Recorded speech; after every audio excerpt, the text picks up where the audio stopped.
Jaya Kunda Bihari, Jai Gopi Channa Vallabha Girivaradari, Gopi Channa Vallabha Girivaradari, Jai Gopi Channa Vallabha Girivaradari, Gopi Channa Vallabha Girivaradari, Jai Yasodanandana Brajajana Ranjana, Yasodanandana Brajajana Ranjana, Yasodanandana Brajajana Ranjana, Yasodanandana Brajajana Ranjana, Yamuna Chira Vanachari, Yamuna Chira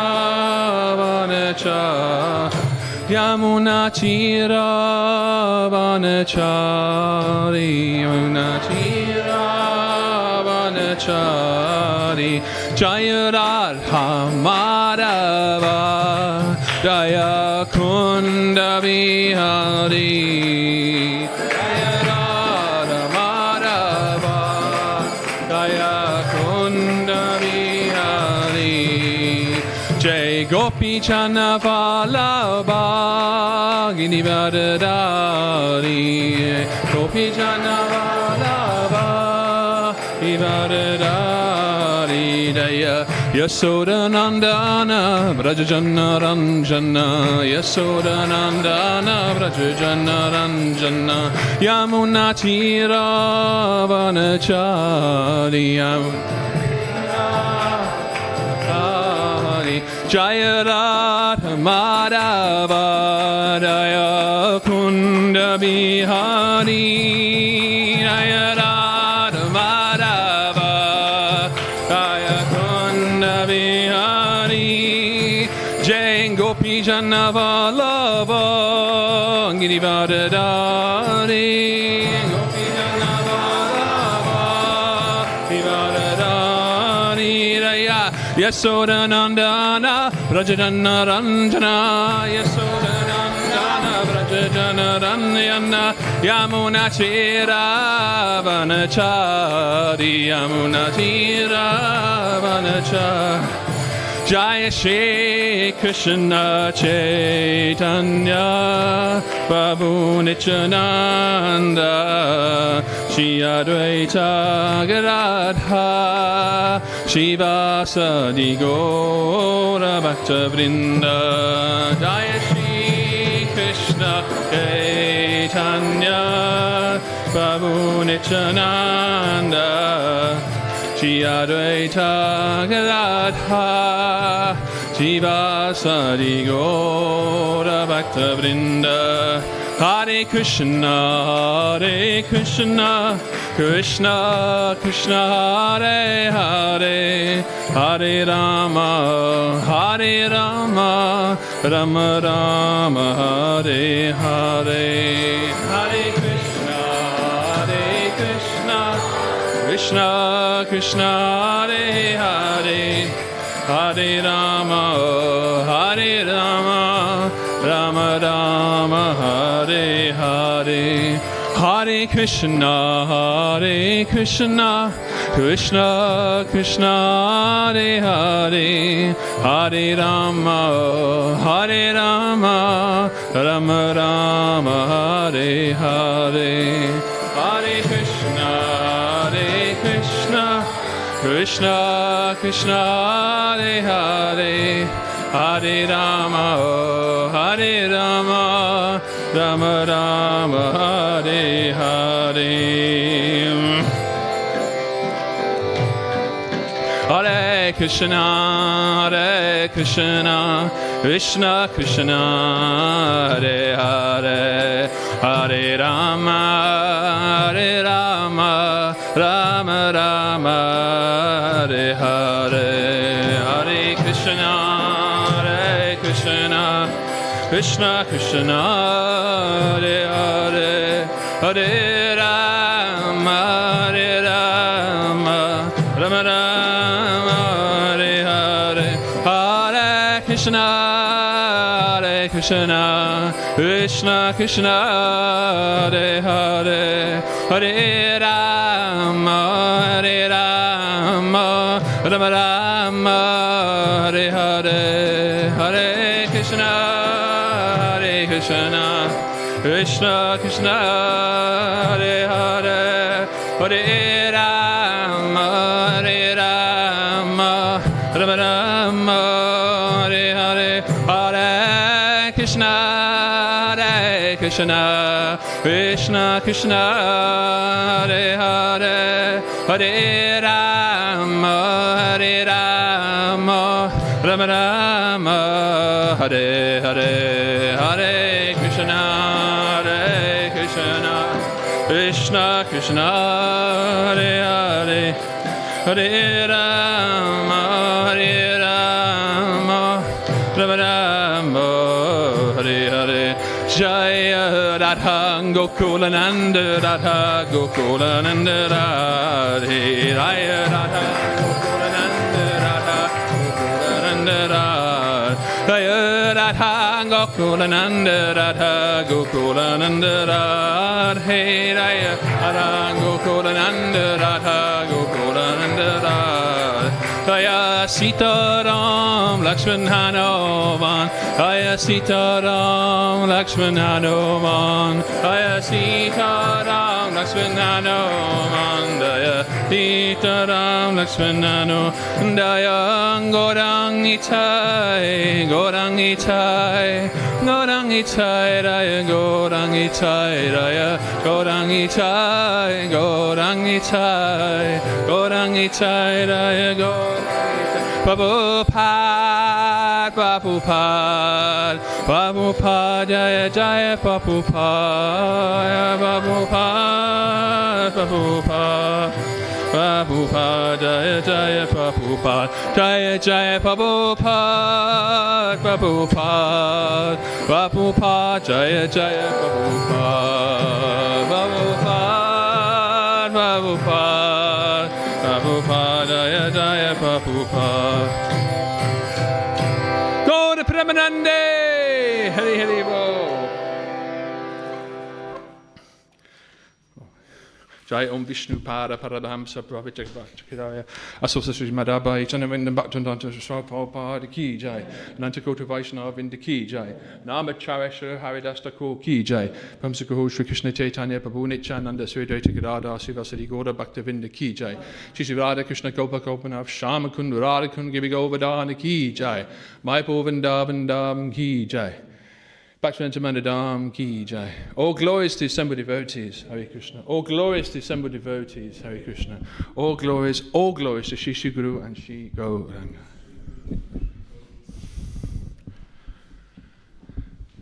Hare Krishna, good morning everybody.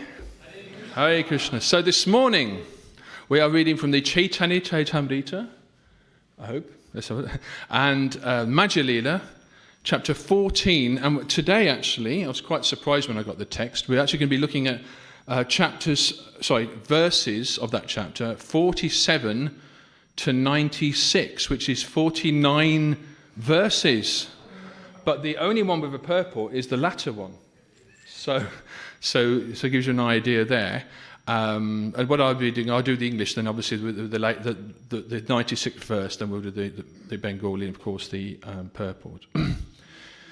Jaya Jaya Shri Caitanya Jaya Nityananda, Caitanya Jaya Nityananda, Jaya Advaita Chandra Jaya Gaura Bhakta Vrinda, Advaita Chandra Jaya Gaura Bhakta Vrinda, Jaya Jaya Shri Caitanya Jaya Nityananda, Jaya Shri Caitanya Jaya Nityananda, Jaya Advaita Chandra Jaya Gaura Bhakta Vrinda, Jaya Gaura Bhakta Vrinda. One more. Jaya Jaya Shri Caitanya Jaya Nityananda, Jaya Jaya Shri Caitanya Jaya Nityananda, Jaya Advaita Chandra Jaya Gaura Bhakta Vrinda, Jaya Chandra Jaya Gaura Bhakta Vrinda. Okay, so before we go on our adventure, what is the context? It's Rath Yatra in Jagannath Puri, Chaitanya, Haribo. So we actually have London Rath Yatra and all the Rath Yatras coming up as well in this country. So pray for less rain, I think, is probably in order. But there, however, 500 years ago, a huge Rath Yatra festival was going on. Down the Grand Marg from, of course, Jagannath Temple to the Gundicha Mandir along the Grand Marg, their very wide road. And huge Jagannath carts of Jagannath, Baladev and Subhadra. All the devotees, the devotee community had come down from Bengal and, of course, had joined the Orient devotees, as well as devotees and saints from Vrindavan, as well as, of course, many locals, had come to take darshan of Lord Jagannath and to pull his carts. So just a few verses ago, or half a chapter ago, we heard how Lord Chaitanya Mahaprabhu started to internally experience the pastimes of Vrindavan. So now we're a bit further on. The Gundicha Mandir is in sight. So we're going to pick up from there. Outside the garden, this is from verse 47. So I'll just do the English for the next 49 verses. Outside the garden, when it was time to pull Jagannath's cart, all the workers called Gaudas tried to pull it, but it would not move forward. When the Gaudas saw that they could not budge the car, they abandoned the attempt. Then the king arrived in great anxiety, and he was accompanied by his officers and friends. The king then arranged for the big wrestlers to pull the car, and even the king himself joined in, but the car could not be moved. Becoming even more eager to move the car, the king had very strong elephants brought in and harnessed to it. The strong elephants pulled with all their strength, but still the car remained at a standstill, not budging an inch. As soon as Sri Chaitanya Mahaprabhu heard this news, he went there with all his personal associates. They then stood there and watched the elephants try to pull the car. The elephants, being beaten by the elephant goad, were crying, but still the car would not move. The assembled people cried out, "Alas, alas." At that time, Sri Chaitanya Mahaprabhu let all the elephants go free and placed the car's ropes in the hands of his own men. They all got ready like this. Sri Chaitanya Mahaprabhu then went to the back of the car and began to push with his head. It was then that the car began to move and ramble along, making a rattling sound. Indeed, the car began to move automatically, and the devotees simply carried the ropes in their hands. Since it was moving effortlessly, they did not need to pull it. When the car moved forward, everyone began to chant with great pleasure, "All glories, all glories, all glories to Lord Jagannath!" No one could hear anything else. In a moment, the car reached the door of the Gundicha temple. Upon seeing the uncommon strength of Sri Chaitanya Mahaprabhu, all the people were struck with wonder. The crowd made a tumultuous vibration, chanting, "Jai Gaurachandra, Jai Shri Krishna Chaitanya!" And then the people began to chant, "Oh, wonderful, wonderful." Seeing the greatness of Sri Chaitanya Mahaprabhu, Pataparuja Maharaj and his ministers and friends were so moved by ecstatic love that their hair stood on end. All the servants of Lord Jagannath then took him down from the car, and the Lord went to sit on his throne. Of course, this is referring to the deities here. Subhadra and Balaram also sat on their respective thrones.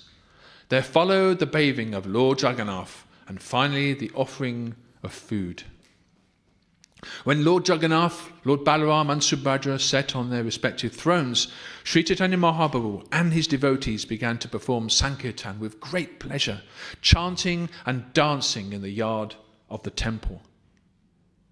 While Sri Chaitanya Mahaprabhu was chanting and dancing, he was overwhelmed with ecstatic love, and all the people who saw him were also flooded in the ocean of love of Godhead. In the evening, after finishing his dancing in the yard of the Gundicha temple, the Lord observed the arti ceremony. Thereafter, he went to a place called Aitata and took rest for the night. For 9 days, 9 chief devotees, headed by Advaitacharya, got an opportunity to invite the Lord to their homes. During the 4 months of the rainy season, the remaining devotees extended invitations to the Lord for 1 day each. In this way, they shared invitations.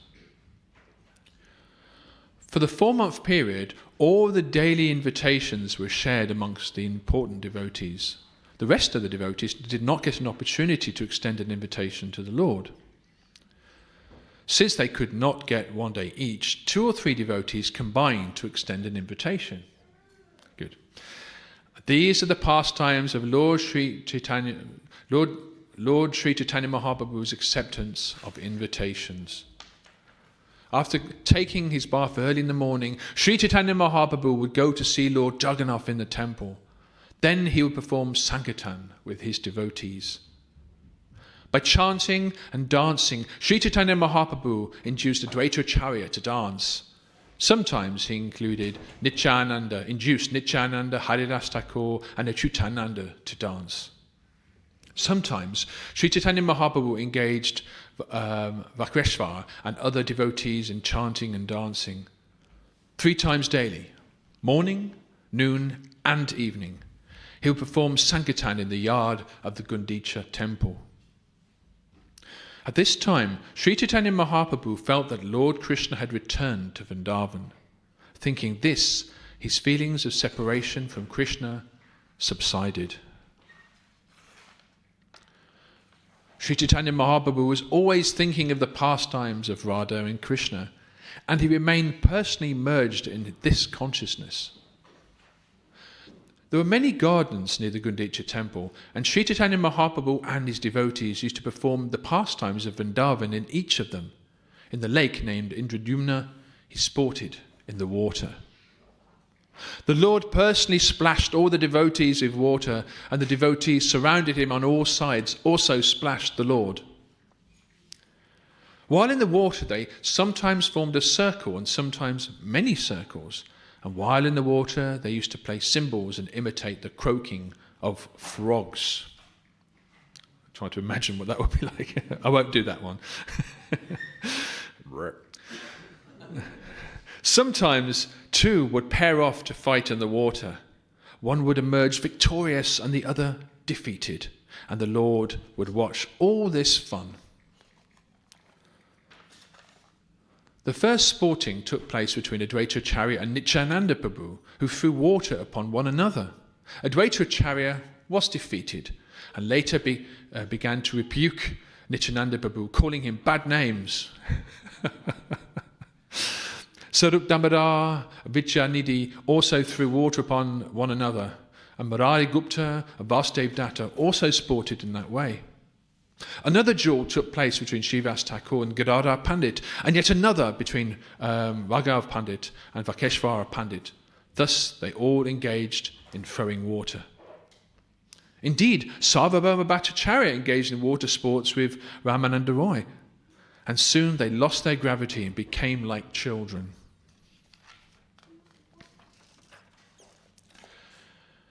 When Sri Krishna Chaitanya Mahaprabhu saw the exuberance of Sarvabhauma Bhattacharya and Ramananda Roy, he smiled and spoke to Gopinath Acharya. Tell Bhattacharya and Ramananda Roy to stop their childish play, because they are both learned scholars and very grave and great personalities. Gopinath Acharya replied, I believe that one drop of the ocean of your great mercy has swelled upon them. A drop from the ocean of your mercy can drown great mountains like Sumeru and Mandara. Since these two gentlemen are little hills by comparison, there is no wonder that they are being drowned in the ocean of your mercy. Logic is like a dry oil cake from which all the oil has been extracted. Bhattacharya passed his life in eating such dry cakes, but now you have made him drink the nectar of transcendental pastimes. It is certainly your great mercy upon him. After Gopinath Acharya finished talking, Sri Chaitanya Mahaprabhu smiled, calling for Advaitacharya, and made him act like the Sheshanaga bed. Lying down on Advaita Prabhu, who was floating on the water, Sri Chaitanya Mahaprabhu demonstrated the pastime of the Shesha Sai Vishnu. Manifesting his personal potency, Advaitacharya floated on the water, carrying Sri Chaitanya Mahaprabhu. After sporting in the water for some time, Sri Chaitanya Mahaprabhu returned to his place at Ajutta, accompanied by his devotees. Paramanandapuri, Ramananda Bharati, and all the other chief devotees of Sri Chaitanya Mahaprabhu took lunch at the invitation of Advaita Acharya. Whatever extra prasad was brought by Vaninath Rai was taken by other associates of Sri Chaitanya Mahaprabhu. In the afternoon, the Lord went to the Gundicha temple to visit the Lord and dance. And at night, he went to the garden to take rest. The next day, Sri Chaitanya Mahaprabhu also went to the temple of Gundicha and saw the Lord. He then chanted and danced in the yard for some time. So we're now on the 96th verse of the 14th chapter of the Madhya-lilā of the Caitanya-Caritāmṛta. And there you go. So I'll there's quite a marathon of verses, but I hope that you enjoyed that. Now so for some Bengali now. Bhaktagan sange prabhu yane asya Vrindavan vihara kare bhaktagan lana.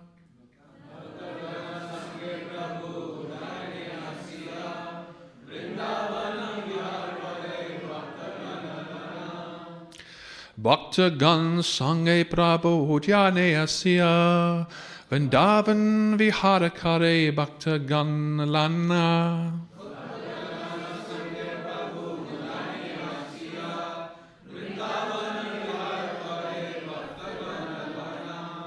I'll do once more. Bhaktagan sange prabhu dhyane asya Vrindavan vihara kare bhaktagan lana.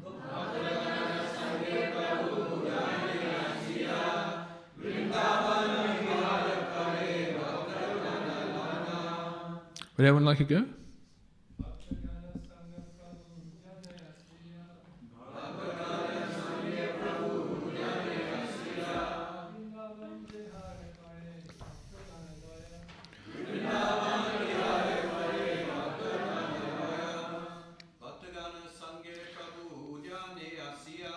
Bhaktagan sange prabhu dhyane asya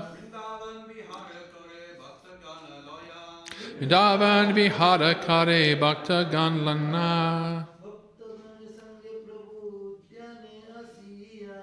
Bhaktagan sange prabhu dhyane asya Vrindavan vihara kare bhaktagan lana. The ladies, anyone?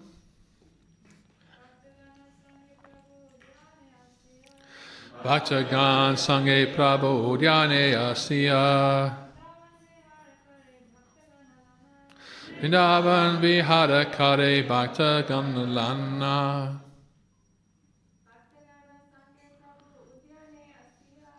Bhaktagan sange prabhu dhyane asya Vrindavan vihara kare bhaktagan lana. Translation. Accompanied by his devotees, Sri Chaitanya Mahaprabhu then went into the garden and enjoyed the pastimes of Vrindavan. Purport by His Divine Grace A.C. Bhaktivedanta Swami Prabhupada. Srila Bhaktisiddhanta Sarasvati Thakur has pointed out that this Vrindavan Vihara, the pastimes of Vrindavan, does not refer to Krishna's mixing with the gopis or the transcendental mellow of Pariyaka Ras. Sri Chaitanya Mahaprabhu's Vrindavan-lila in the garden of Jagannath Puri did not involve association with women or other people's wives in the fashion transcendentally demonstrated by Sri Krishna. In his Vrindavan-lila, Sri Chaitanya Mahaprabhu conceived of himself as the assistant of Srimati Radharani. When Srimati Radharani enjoyed the company of Krishna, her maidservants were very pleased. One should not compare Sri Chaitanya Mahaprabhu's Vrindavan Vihara in the garden of Jagannath with the activities of the Gauranga Nagaris. Okay. Just a verse again, I think. One sec. Okay. Accompanied by his devotees, Sri Chaitanya Mahaprabhu then went into the garden and enjoyed the pastimes of Vrindavan.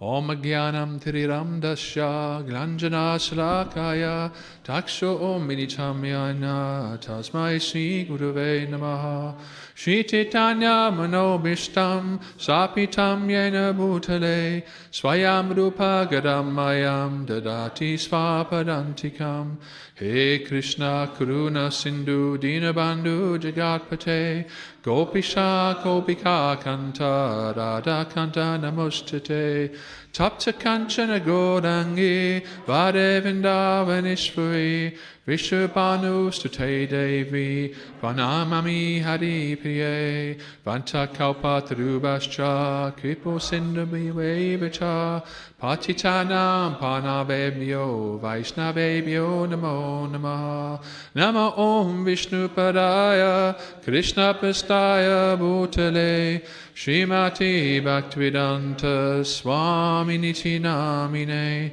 Namaste Saraswati Deve Gaudavani Pracharine Nirvisesha Shunyavadi Prashachade Satadine Shri Krishna Chaitanya Prabhu Nityananda Shri Advaita Gadadha Sivasari Gaura Bhakta Vrinda Hare Krishna, Krishna Krishna, Hare Hare, Hare Rama, Rama Rama, Hare Hare.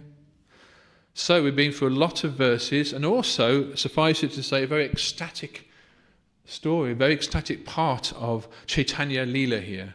I mean, this is what it's really all about. Lots of dancing and singing and feasting, an association of the devotees, and also some drama and sporting and games. So who is to say that Krishna consciousness is not exciting and personal?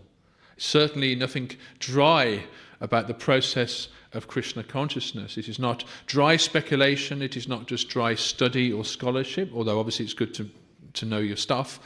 Nevertheless, the real heart of the matter, of course, is in this sense of spontaneous devotional service. But there were so many verses we went through today, I thought I'd kind of like just go through some of the points I thought that I saw along the way, which I think require a little bit more definition. For example, outside the garden when it was time to pull Jagannath's cart, all the workers called Gaudas tried to pull it, but it would not move forward. So these were type of Bengali community, actually. They come from Bengal. I think they were part of a Brahminical group. And their job, their Pujari service, if you like, was to actually pull Jagannath's cart. They come especially for that. However, suddenly, it would not move. And it reminds me, actually, I mean, Srila Prabhupada mentions Bhaktisiddhanta in the purport, so I'll mention him again here, that remember that past time when Bhaktisiddhanta was a mere child and the Jagannath's cart stopped just outside the home of young Bimal Prasad, later to become Bhaktisiddhanta Saraswati. Shri Radha Gokulananda ki jai, Shri Ramakrishna Hanuman ki jai, Shri Konditai ki jai. So what this tells us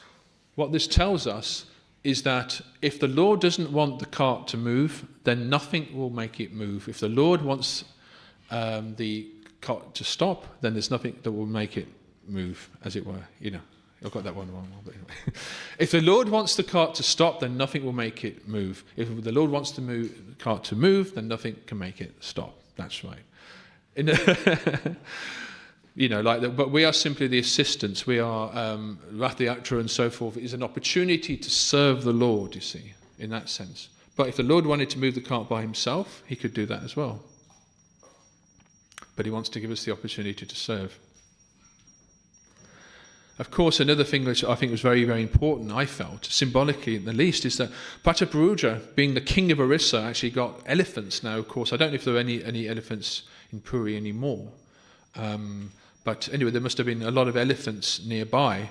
He brought in these elephants to try and pull the cart. But with all their strength, all their weight, they could not move the cart either. In fact, they were being kind of whipped, actually, which is not nice. But anyway, they were pulling with all their strength, but still they could not move the cart. But it wasn't until the devotees started pulling the cart, and then Mahaprabhu came in and just moved the whole thing with his head like this. So what can we learn from that? It doesn't matter how much physical strength we have. It doesn't matter who we think we are in this world. But actually, without it's really the mercy of the Lord that we can make true spiritual progress. So we may have great scholarship, we may have great physical strength, we may have a lot of money and funds, we may have something that is material, if you like, or physical. But without bhakti, we can't actually make any real progress. Without the mercy of Chaitanya Mahaprabhu. In fact, it was saying that Lord Chaitanya Mahaprabhu was moving the Rath cart just with his head. And the devotees that were pulling the ropes didn't even have to do anything. So this shows you, it's like sometimes we think, oh, it's such a long distance between us and Krishna, for example. You know, miles away, in my case anyway, many miles away. And we may do a few inches here and a few inches there. How can we ever reach that destination? But you take one step towards Krishna, and he takes 1,000 steps towards you. So you have to meet him in the middle somewhere. Or actually, probably nearer than the middle. But still, we have to make an endeavour. That's the point. Just like Krishna on the chariot, driving the chariot of Arjuna. Krishna had already kind of worked out the result, had already decided the result of the Mahabharata war. Everyone was already destined to be killed in the war. However, it was Arjuna, but still you have to go and fight. You have to perform your service. But do everything with a sense of detachment, do it for me. That's what the Bhagavad Gita is all about, really. It's about bhakti. So we move on to text 54. I'm just summarising some of the points in the text here. Let's have a look. No, we're not 54. Done that one already. Let's have a move on. Yes. Verse 63.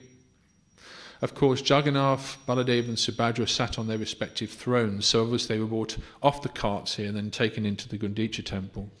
And of course, the whole, as I mentioned, and as other devotees have mentioned about this chapter, the whole Rath Yatra festival reflects when in Kurukshetra, Krishna had met again with the gopis, having not seen them for some time. All the residents of Vrindavan came out to see Krishna, of course, Baladev and Subhadra, his sister. And the residents of Vrindavan made carts for them and pulled them. So this was, of course, again made by pure bhakti. And Rath Yatra is actually, can be traced back since then, like that. Well, actually, the deity of Lord Jagannath can be traced back to the Satya Yuga, with the pastimes of Maharaj Indradyumna, where the deity of Nila Madhava was no longer the Lord of the Universe form for that age. So then, of course, Indradyumna saw this log coming in, being floating from the sea. Of course, in a dream, that came true, and they had those carved. And of course, that becomes the Jagannath, Baladev, and Subhadra deities as we recognise today, only painted up. I'm just looking at all the many verses to see if there's anything that springs out. There were many gardens near the Gundicha temple, we read in verse 75. And Sri Chaitanya Mahaprabhu and his devotees used to perform the pastimes of Vrindavan in each of them. You know, there's one garden that was actually known as the garden house of Lord Jagannath, I was reading. I think one of the bigger gardens. And that's where they would grow the flower. I'm not sure if it still goes on, but that's where they would grow. I think it's still there. They would grow the flowers. All kinds of variety of flowers would be grown in that garden, all for the purpose of offering them to Lord Jagannath in the Jagannath temple. So the Gundicha Mandir had a very important role. It was almost like an extension of the Jagannath temple itself, although it had its own identity and was further down the road. It was all basically, the whole town of Puri actually was all about serving Lord Jagannath.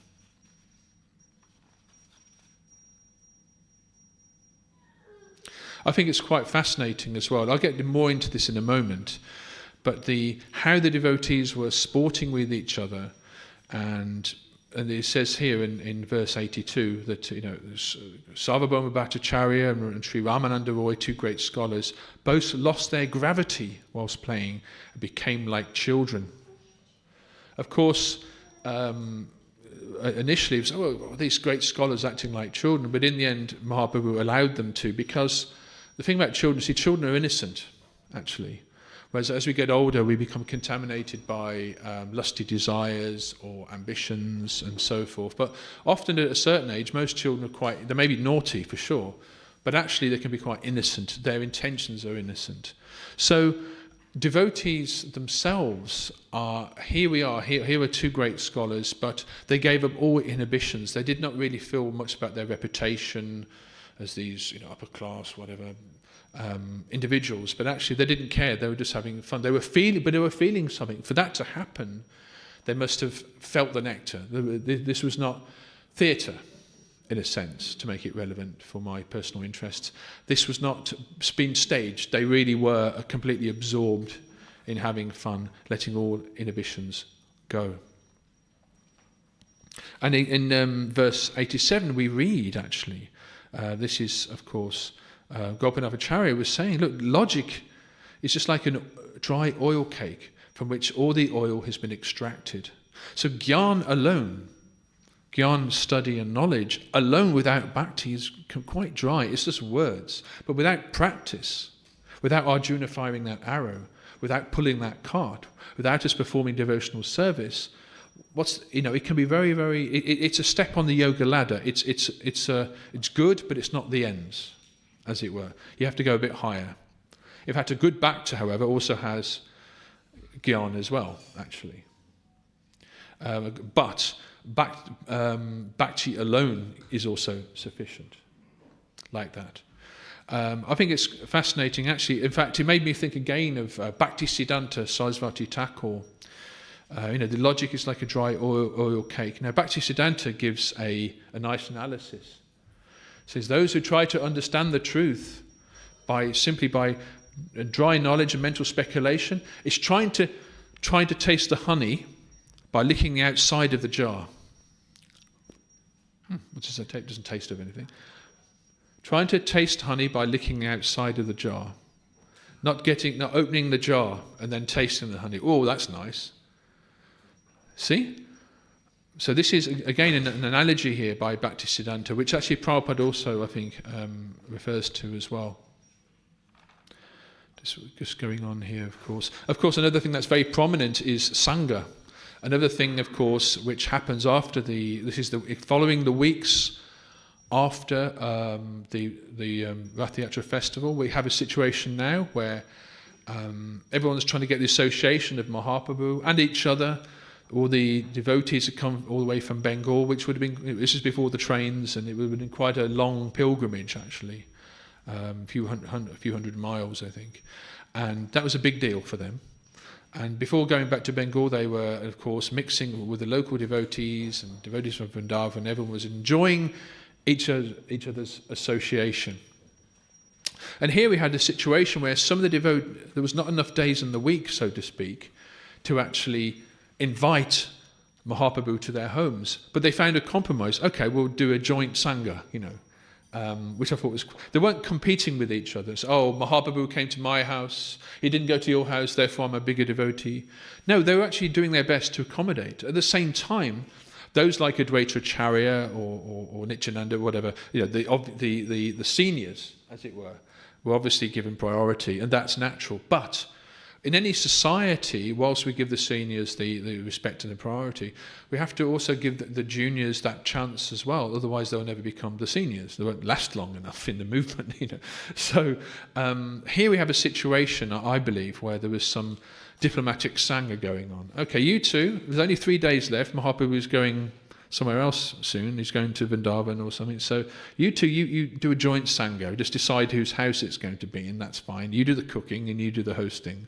So these things we can learn from these things, actually. That when devotees work together, that is always the best results. There's no need to be I mean, I suppose there's transcendental competition, but also I think we need transcendental sharing as well and diplomacy. How about that?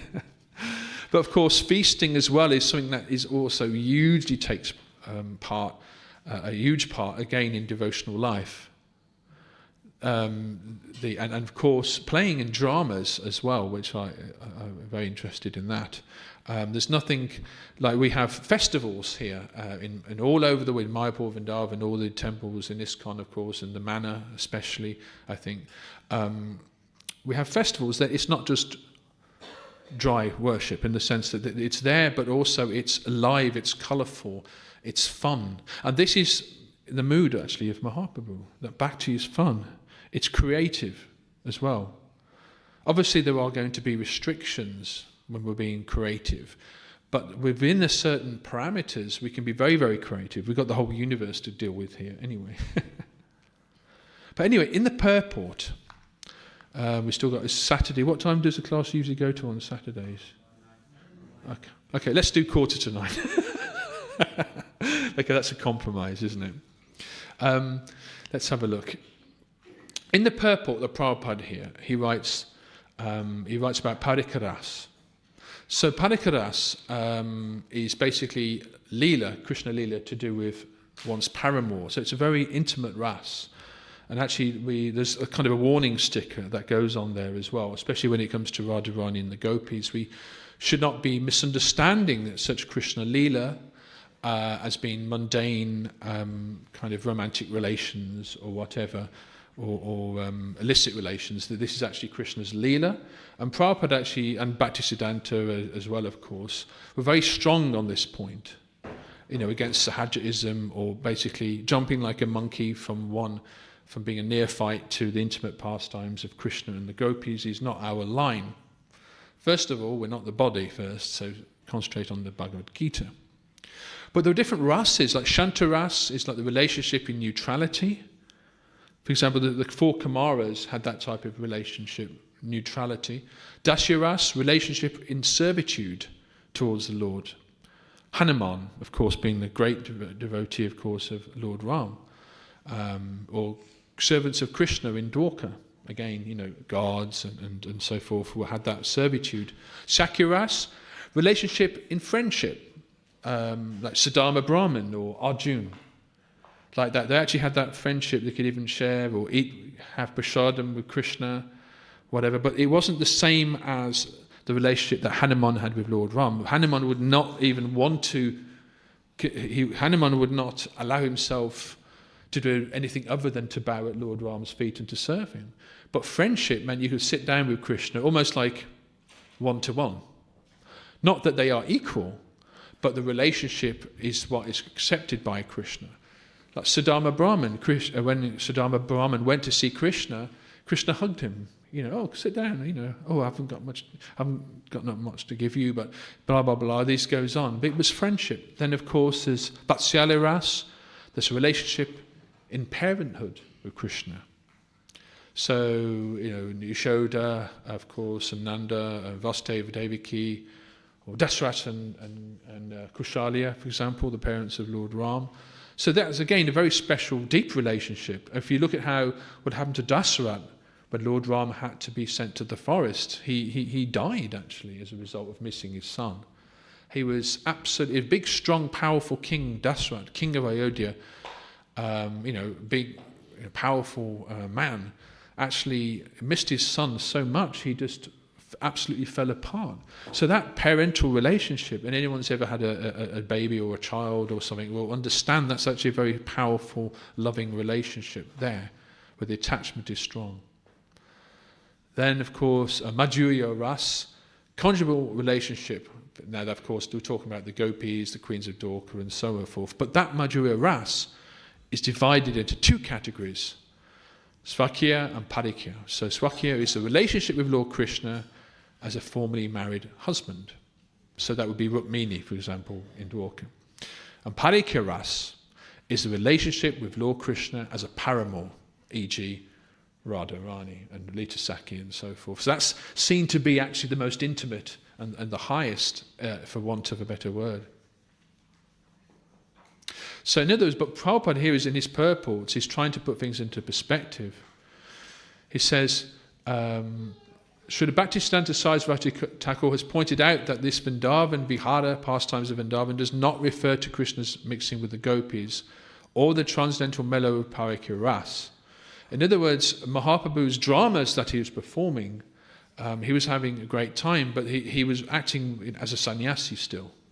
So even though he let his hair down, so to speak, he was in those days, especially with the cultural context in a temple environment, in the 15th century, 16th century actually,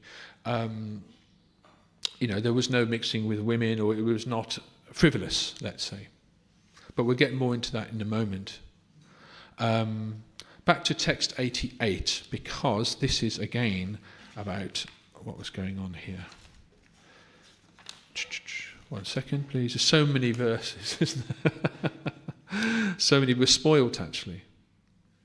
Oh, yes, of course. So Advaita Acharya had to play the Anantashesh, had to lie down, and then Chaitanya Mahaprabhu had to kind of lie on him as Garbhadakshay Vishnu. They're doing drama like that. And of course, these are not mundane dramas. They weren't just like children playing around in a garden, but because these are incarnations of the Lord themselves. So, this of course is something I'm interested in drama, and I'm also interested in Vedic cosmology, those who know me. So when I read that verse, I thought, it's all combined. there's a zone in between. You can actually be into drama and cosmology in this verse, as shown, I think, in this section of the scripture. Of course, the whole world is a stage. In fact, to the devotees, the whole universe is a stage. Everyone is enacting their role. And we're in Maya, actually, so all we're trying to do is we're trying to play Krishna. Whenever we are, this whole universe is surrounded by a huge layer, of course, of false ego. False ego means we think we're trying to be Krishna, we're trying to imitate Krishna, we're trying to be the center, we're trying to be the best. And unfortunately, we always fail as well. So in one sense, we are acting. We are doing something where we're trying to be something that we're not. A fish out of water, I think, is the common analogy. A fish will never be happy out of water. It will flap around, and we're just flapping around, trying to be Krishna. But we can't breathe properly. We can't swim until we return to the water, which is a spiritual world. But the condition of entering into the spiritual world, of course, is servitude, not that of Purusha, controller. The whole world is a stage. In Vaishnavism, the whole universe is a stage. Because pranic cosmology itself, sometimes people, just if you look at, say, Prajna Prabhu's head there, you see that wonderful painting. This painting actually... We're all looking at you, Prabhu. That's what it is. Actually, this painting has actually been picked on many, many times by class givers, because it's right directly in front of the person who's giving class, so naturally they home. You'll see there, there is one in the corner there. We see the Vaikuntha, we see Goloka Vrindavan there, that huge pink lotus flower there, which contains Krishna's main planet, and then there's innumerable Vaikuntha planets that are coming off there, and that Vaikuntha, the spiritual sky, stretches for eternity. In one corner of the spiritual sky is this dark cloud, which is Matattva, illusion, that what is not. That is this universe, this material world. But inside that, Vishnu descends in the form of Mahavishnu, Karanadakshay Vishnu, lying in the Karana, the causal ocean, who is breathing in and out innumerable universes that are coming in and out of the pores of the skin of his body. But actually, that's not the one that does Sheshanag, because in each and every universe, Vishnu enters again as Garbhadakshay Vishnu. And that's the one that is lying on Anantashesh.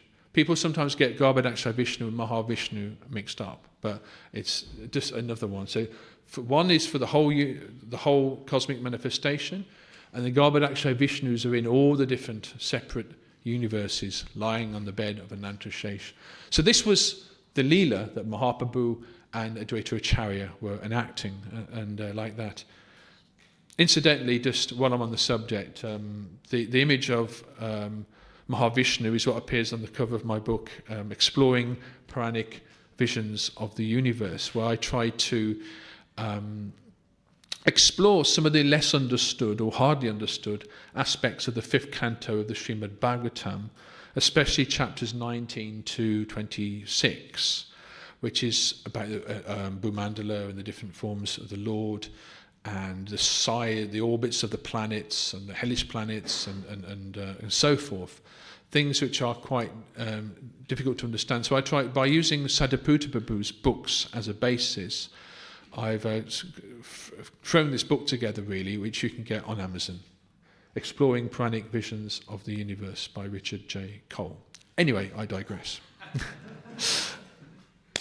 Naughty me. Anyway, continuing on. So at the end of, back to the purport, I think. So here, at the end of that purport, Prabhupada here writes, one should not compare Sri Chaitanya Mahaprabhu's Vrindavan Vihara in the garden of Jagannath with the activities of the Gauranga Nagaris. So this is actually very important here, it seems, because it's mentioned in the main text, but also Prabhupada mentions it again. So who are the Gauranga Nagaris? Because that's a bit different from the Sahajas, actually.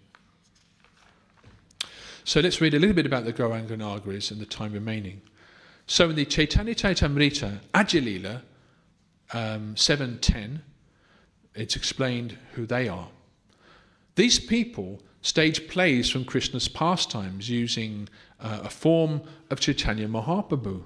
So they're devotees in their own way, but things are not quite right. This is a mistake that is technically called rasabas. While Chaitanya Mahaprabhu is trying to enjoy as a devotee, one should not disturb him by addressing him as the Supreme Personality of Godhead. So in other words, these Gauranga Nagaris are portraying him in their dramas as the Supreme Personality of Godhead. But actually, Mahaprabhu himself is saying, no, that's not my mood. I've come as Radharani, feeling Radharani's love for the Godhead. I've come as the devotee, as it were, even though he is the Lord. Sometimes Lord Chaitanya, because he's Krishna himself, somebody worships him in the same manner as Krishna. We understand why that would happen. But Krishna was in the role of enjoyer, and Lord Chaitanya is in the role of being enjoyed, i.e., as I mentioned, expressing love of Radharani. So it's a bit different. It's like Rasabas, for example. A good example of Rasabas in the kind of present context would be if the Bhaktivinoda players, for example, just a random example here, are doing, say, for example, a Ramayana-lila, and then in the middle of it somewhere, there's a Mahabharata scene. Bhima comes in or something like that. Someone has decided, let's be creative about this. Let's mix up the leelas here. I mean, actually, interesting enough, some characters do exist in both the Mahabharata and Ramayana. Actually, like Jambavan, I think, is one of those. There's a few, and Hanuman actually exists in the Mahabharata as well. Hanuman met Bhima, but anyway. But there are two separate leelas in different yuga cycles, in different times, in different eons in history. So really, you're not supposed to mix them. In here, Ram, yes, he's an incarnation of Purusha avatar, but Lord Ram has a different type of mood to that of Krishna. Ram is a perfect king, perfect husband, and so forth. But that's slightly different from Lord Krishna, who's different from Vamanadev, Kurma, Nrsingadev, etc. They're coming for different purposes. We know why Lord Nrsingadev came, but that's a different mood to, say, Chaitanya Mahaprabhu. Otherwise, we'll be goners, I think. We'll be In fact, Nityananda had to remind Mahaprabhu, look, don't kill Jagai and Madai, because Mahaprabhu manifested his head as Nrsingadev, actually, when he was going to kill Jagai and Madai for offending Nityananda. But Nityananda turned around and said, don't kill Jagai and Madai, my lord. If you kill them, you're going to have to kill everybody in Kali Yuga. This is not what you're here for. You're here to give mercy. These are mercy cases. Kali Yuga people are mercy cases. If you kill them all off, what's that going to achieve? You have to help deliver them, not kill them. Oh, that voice sounds familiar. I think that's me. Okay, right, very good. It's okay. We'll continue on, right? So here, again, on the subject of the Gauranga Nagaris, Srila Prabhupada's letter to Satsvarup, June 1968. So the party known as Gauranga Nagari, they are considered to be deviated from the pure devotional service on account of Lord Chaitanya giving the same facility of Krishna, which he did not like. Our service mood should be compatible to the attitude of the Lord. We should not overlap the attitude of Krishna to Lord Chaitanya, or Lord Chaitanya to Krishna, or Krishna to Ramchandra, which I think I mentioned earlier, or Ramchandra to Krishna. Therefore, in the Shastras, specific injunctions are there, just like to worship Lord Chaitanya is by the method of chanting Hare Krishna, Krishna Krishna, Hare Hare, Hare Rama, Rama Rama, Hare Hare. Sahajas is a different type of deviation, which is also touched upon, I think, in this part of the scripture. So Gauranga Nagaris are not necessarily are not intensively, they're not what's the word for it, intentionally offensive, but they're just over creative, as it were. Like I mentioned, it could be examples of where if we're performing a drama or we're having fun or whatever we're doing, that's fine. But there are boundaries, just like, for example, on a Kadashi, we don't have grains. So on that day, there's certain boundaries for prasadam. Or there might be boundaries, you've got to fast till noon, or it's Nrsingadev's appearance day, so you worship Lord Nrsingadev, but you're not going to concentrate on another incarnation at the time. So there's a form to this, all these leelas. There's a culture, in other words. So we can be creative in drama or whatever we're doing, or in our harinams. We can be creative within boundaries, because if there's no boundaries, it all gets out of hand, because it's such a great philosophy that you can very, very easily go south, as it were. And we found that in the time of Bhaktisiddhanta, of course, Saraswati Thakur, and of course Bhaktivinoda Thakur, and Prabhupada himself. It's very easy to deviate. And as mentioned earlier, the idea of focusing too much on Krishna's relationship with the gopis falsely or prematurely, when why would one be more interested in that than, let's say, Krishna fighting Denikasura, for example? Because one is getting some type of sense gratification out of the former, so therefore one is not qualified. But anyway, so on Sahajaism, Prabhupada writes, within certain branches of Krishna devotion, some practitioners might adopt the outward appearance and behavior of gopis to express their love and connection with Krishna. This can include even men dressing in gopi attire, acting in a manner that reflects gopi devotion. When a man dresses as a gopi, the term is described this practice as Sakhi Babas, or female-identified male ascetics. These ascetics identify themselves completely with the gopis. In some locations like Vrindavan, there are temples where the deity is depicted in the form of a gopi, highlighting the intermingling of masculine and feminine identities in a devotional context. There's actually a Sahaja temple in Vrindavan, for example. However, Prabhupada writes a letter to... Prabhupada is actually in Los Angeles at this time, but he writes a letter to Nitai Prabhu, who was in Vrindavan. This was in 1976. On this subject, Prabhupada writes, "My dear Nitai Das, please accept my blessings. I have received information that some of our devotees are mixing with some Babajis in Vrindavan. This has produced so many problems amongst our men and women who visit there. Here in Los Angeles, we have found that there is a group of about 40 devotees who privately meet to discuss the intimate pastimes artificially, thinking they can enter into the understanding of the gopis prematurely. This will create havoc in our society," adds Prabhupada. "And the result will be that if this is allowed to go on, our preaching work will be greatly hampered. This premature desire to understand the Leela of Krishna is due to mundane sex life desire, as we have seen amongst many of the Babajis and Sahajas of Vrindavan. I want this immediately stopped." So Prabhupada wasn't setting these boundaries not just for young Westerners, for example. He was saying, well, in Vrindavan, Babajis are also doing it. So I think what this means is that when we are there was a kind of a time sometimes what would happen in places, actually, various temples in India, where people would artificially exhibit ecstatic symptoms in front of the deity. And the culture was that the people would beat them with sticks. And of course, most of the time they'd run off, because if they were actually really exhibiting ecstatic symptoms, you wouldn't feel anything. You wouldn't care, you see. So although that sounds a little bit cruel, I'm not recommending that now. But still, there was a method behind the madness, so to speak. That if someone is rolling on the floor exhibiting ecstatic symptoms, then, and if someone was to, one of the chowkidars was beat them with a stick, then if it was genuine, if they weren't putting on a drama, but they were actually feeling that, they wouldn't even notice. They wouldn't care, you see. So sometimes things are like that, you think, well, that's a bit rough, by today's standards, which is a fair assumption, I think. But there was kind of some kind of cold logic in there as well. So in summary then, I'm just going to finish off now. So we've learned about Mahaprabhu and his ecstatic symptoms and his pastimes with the devotees and how he was having fun. He was feasting, associating with the devotees, chanting outside in the courtyard of the Gundicha Mandir, having fun, performing even little skits and dramas and so forth. With the Purusha avatars, Garbhadakshay Vishnu and included, and so forth.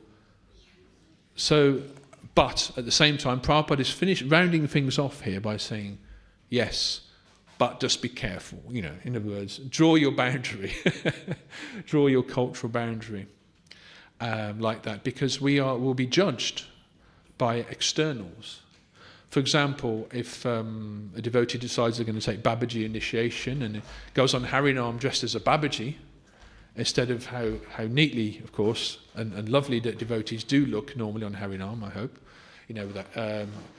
but if you dress like that, the problem is it will reflect on our movement. People with mundane knowledge will judge according to mundane externals. So Prabhupada actually gave us these kind of guidelines, if you like, as well. So it's all about balance, I think, at the end of the day. At the same time, we shouldn't become puffed up and I'm going to wear my silks everywhere I go, and we need that humility as well, don't we? We need that. We don't forget the humility and the simplicity as well. So it's a balancing act, Prabhus. Just like a drama, it's a balancing act. You've got to get the sound levels right. You've got to know your lines. You've got to get your costume right. You can have a great costume, but if it falls off, or your wig falls off during a serious scene, it's like the Emperor's New Clothes, quite literally, the story. You're exposed for what you really are, you see. So we should not try to jump or consider ourselves to be more advanced than we really are. We have to approach advanced scripture with caution, I think, and with the right mood, and be realistic with ourselves about our true levels of advancement as well, and be humble. So thank you very much indeed. Hare Krishna. Sri Caitanya-Caritāmṛta ki jai. All glories to some devotees. Hare Krishna. Oh, sorry. Any points or questions? Maybe points. Questions are hard. Sorry, Prabhu. Is there a microphone? If not, just shout out. Oh, there's a microphone. Yeah. Thank you, Prabhu, for the nice class. Thank you. Hare Krishna. So you were mentioning about the Gauranga Nagaris and the Sahajas, and then it says in the purport how when Lord Chaitanya is in the guard, and then it's not the pastimes of Vrindavan, and that Sri Chaitanya Mahaprabhu is not in that position like the Gauranga Nagaris think as the enjoyer. He's not surrounded by women. He's a strict sannyasi. But it also says there that Lord Chaitanya is in the mood of being a servant of Srimati Radharani. So it's one thing to say, we're not into the gopis, or we're not into Krishna's Madhya-lilā, or we're not into Vrindavan, but like you were saying, prematurely. So where is the balance, as you were mentioning, the line like, okay, are we like against Vrindavan and we're against the gopis and we're against Madhya-lilā? No. It's like bad, or like what's the context? Okay, so okay, I know what you're saying, because the gopis are there in the Krishna book, the rasa dance is there, and so forth. But actually, if you look at the Krishna book, Prabhupada published the Krishna book quite early on in ISKCON's history, because he wanted it to get out there whilst Prabhupada was still here in his physical form. He prioritized the publishing of the Krishna book, yet it also, although it doesn't include some of the pastimes as described, for example, in the Sandarbhas of some of the Goswamis, still you've got the Rasa-lila dance, you've got things that could be misunderstood. So, like you said, we're not avoiding it, but I think, but at the same time, the Krishna book has very long purports. If you read the introduction to the Krishna book, it's giving you a lot of context. It's saying, this is not this is not this, beware, be careful. And so the balance, in response to your question, where is that balance? I would say the balance should be our own humility and patience. So it's not that a devotee's published a book about the gopis, oh my God. But I think that it's there, it's part of our library, as it were. But I just think we have to be conversant with our main scriptures, Gita, Srimad Bhagavatam, before spending all our time on that. So in other words, it's approached with a degree of humility and caution and patience on our side, but also with the backing of the main scriptures. Because if you still think you're the body, then you won't understand that Leela anyway, or you won't appreciate it. So it's about that. But imagine you give, let's say, one of the Jiva Goswami's Sandarbhas, for example, on Krishna Leela, to someone who's on the street of Watford, for example. It's probably not appropriate. But you wouldn't expect a 5-year-old to do advanced mathematics or algebra. Well, they might do, but generally not. You're going to teach them the ABCs first. Bhagavad Gita is actually the ABC. But if you don't, but the ABC is still relevant for PhD or whatever. It's still there. It's still the same. The ABC doesn't change. It's just that. But if you don't do if you give advanced mathematics exam to a 4-year-old, you're kind of wasting your time, unless in some very special cases, of course. Yeah. But you know what I mean. There's a sequence there. There's a sequence, and I think sequence, patience, humility is what that balance is. Okay. Anyway. Oh, of course, yes. To receive that knowledge in succession, and Prajna, but you're saying that you should strive for initiation from a bona fide spiritual master is part of that it's part of that sequence, let's say. Yeah. So in other words, Prabhupada quite often uses the word neophyte. He means a beginner should not be engaging in these things prematurely. So we have to understand it in context. It's like watching the end of a movie or watching the end of a play, to be more relevant, without seeing the first half of the play. It's not going to really make sense. So you have to watch the beginning, you see the story develop, and you get the climax at the end. Yeah, I can't say any more than that. But Hare Krishna. Okay, thank you very much, everyone. Hare Krishna. Shri Caitanya-Caritāmṛta ki jai. Great Radhamohan Prabhu ki jai. Assembled Vaishnavas ki jai.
Vandeham Sri Guru Sri Juta Padakamalam Sri Gurum Vaishnava Vangscha